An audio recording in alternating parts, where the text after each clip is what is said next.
Halo semuanya, perkenalkan nama saya Claudia Desintan Mujur dengan NIM 2211344047. Di sini saya akan menjelaskan tentang rancangan pembelajaran yang sudah saya buat menggunakan metode pembelajaran problem based learning dengan materi sistem pernapasan manusia untuk siswa kelas 5 SD. Nanti di sini saya juga akan menjelaskan tentang pengertian PBL, karakteristik PBL, kelebihan dan kekurangannya, lalu sintaksnya dan bagaimana penerapannya dalam pembelajaran yaitu pada materi sistem pernapasan manusia tersebut, dan juga akan menjelaskan tentang rancangan pembelajaran inovatif dengan eksperimental, media pembelajaran dan juga gamesnya. Oke, yang pertama saya akan menjelaskan tentang pengertian PBL atau pembelajaran berbasis masalah. PBL adalah model pembelajaran yang mengajak siswa untuk menyelesaikan permasalahan nyata yang ada di lingkungan sekitarnya. Tidak hanya menerima informasi secara langsung dari guru, peserta didik dihadapkan pada skenario atau tantangan yang harus dipecahkan. Proses ini memicu peserta didik untuk berpikir kritis dan memiliki keterampilan dalam memecahkan masalah serta memperoleh pengetahuan. Ada pula karakteristik dari PBL, yaitu yang pertama, berpusat pada siswa.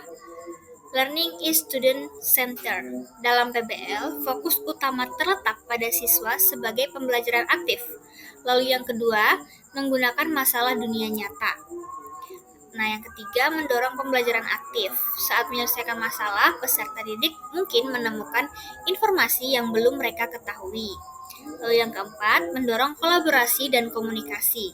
PBL menggunakan kelompok kecil untuk memfasilitasi interaksi antara peserta didik. Lalu yang kelima, guru sebagai fasilitator.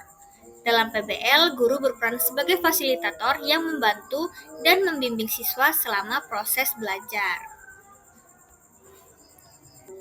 Lalu ada pula kelebihan dan kekurangan PBL. Yang pertama akan saya bahas yaitu tentang kelebihannya. Ada 4, yaitu keterampilan menghadapi masalah. Peserta didik akan memiliki keterampilan yang lebih dalam menghadapi masalah. Lalu yang kedua, solidaritas sosial dan kemampuan bekerja sama. Karena dalam PBL akan dibentuk kelompok-kelompok. Lalu yang ketiga, hubungan guru dengan siswa yang lebih akrab. Lalu yang keempat, kemampuan eksperimen dan praktik langsung. Lalu ada juga kekurangannya. Yang pertama itu keterbatasan guru.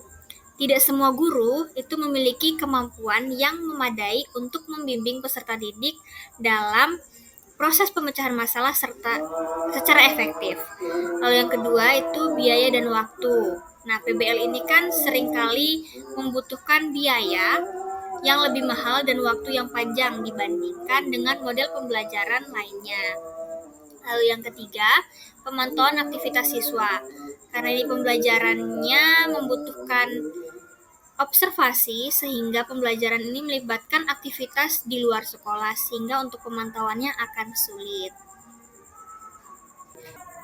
Lalu sintaks PBL ada 5. Yang pertama itu orientasi peserta didik pada masalah. Yang kedua, mengorganisasi peserta didik untuk belajar. Yang ketiga, melakukan penyelidikan. Yang keempat, mengembangkan dan menyajikan hasil karya. Yang kelima, menganalisis dan mengevaluasi. Oke, masuk ke sintaks PBL dalam materi sistem pernapasan. Nah, yang pertama pada sintaks PBL itu ada orientasi peserta didik pada masalah. Yang pertama, guru memberikan kasus atau permasalahan gangguan sistem pernapasan manusia.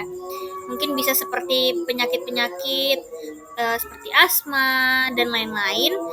Lalu peserta didik diminta untuk menyimak supaya dapat menganalisis apa yang terjadi pada sistem pernapasan dari kasus tersebut. Nah, ini contoh LKPD dari orientasi masalah yang sudah dilakukan pada sintaks yang pertama tadi.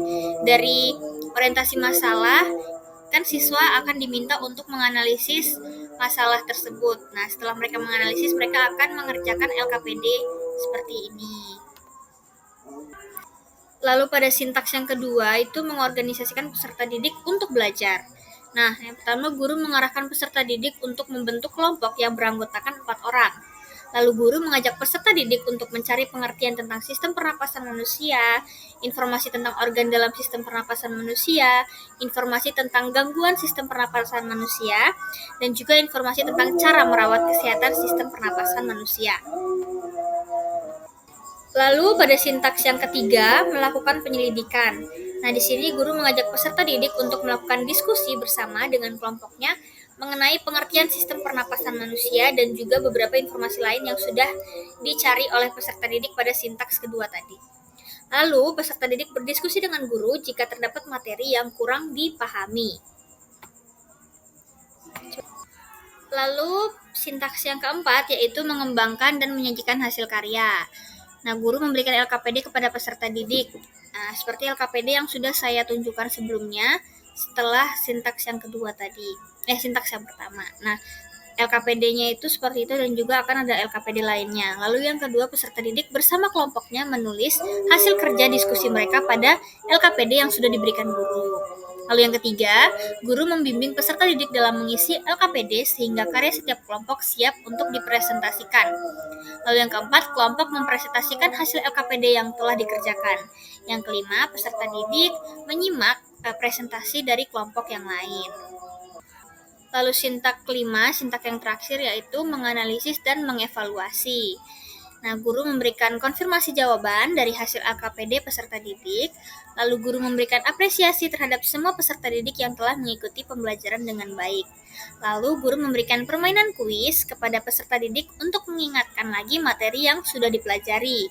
Lalu guru mengajak peserta didik membuat kesimpulan. Selanjutnya, saya akan menjelaskan tentang rancangan eksperimental, media, dan games yang sudah saya rancang untuk pembelajaran tersebut. Nah, yang pertama ini ada eksperimen tentang sistem pernapasan, cara kerja sistem pernapasan. Di sini ada menggunakan bahan-bahan bekas seperti botol, plastik, lalu ada sedotan, dan juga 2 balon. Nah, di sini perumpamaannya 2 balon ini sebagai paru-paru. Nah, tujuan eksperimen ini yaitu yang pertama mendemonstrasikan proses pernapasan pada manusia. Lalu yang kedua mempelajari organ-organ penyusun sistem pernapasan pada manusia. Yang ketiga, mempelajari mekanisme pernapasan pada manusia. Yang keempat, mengamati mekanisme inspirasi dan ekspirasi pada pernapasan manusia. Lalu untuk media bisa dilihat pada gambar di sini, yaitu sistem pernapasan. Nah, alasan memilih media alat peraga ini yaitu alat peraga sistem pernapasan dapat membantu siswa untuk memvisualisasikan bagaimana organ-organ pernapasan bekerja sama dan memahami fungsinya masing-masing. Lalu yang kedua, hal ini dapat membantu siswa memahami konsep-konsep sistem pernapasan dengan lebih baik. Yang ketiga, alat peraga sistem pernapasan dapat membantu siswa untuk mengembangkan kemampuan berpikir kritis dan memecahkan masalah. Yang keempat, siswa dapat menganalisis alat peraga dan mengajukan pertanyaan tentang bagaimana organ-organ pernapasan bekerja. Lalu untuk game kuisnya, rancangan game kuis ini saya memilih game mencocokkan seperti pada gambar di atas ini, yaitu game kuis mencocokkan. Nah, alasan saya memilih game kuis mencocokkan ini yaitu karena gambar dapat membuat pembelajaran lebih menarik dan menyenangkan. Lalu juga kuis mencocokkan gambar dapat membantu siswa untuk memahami konsep-konsep sistem pernapasan manusia dengan lebih baik. Dan juga game kuis mencocokkan gambar dapat membantu siswa untuk mengembangkan kemampuan berpikir kritis. Dengan menganalisis gambar, teks cermat menemukan pasangan yang tepat juga. Lalu game kuis bergambar ini dapat membantu siswa untuk mengembangkan keterampilan teknologi mereka. Game kuis mencocokkan gambar juga dimainkan secara individu ataupun berkelompok. Nah, ini dapat meningkatkan semangat kompetisi dan juga kerjasama antar peserta didik. Baik, sekian dari saya. Terima kasih.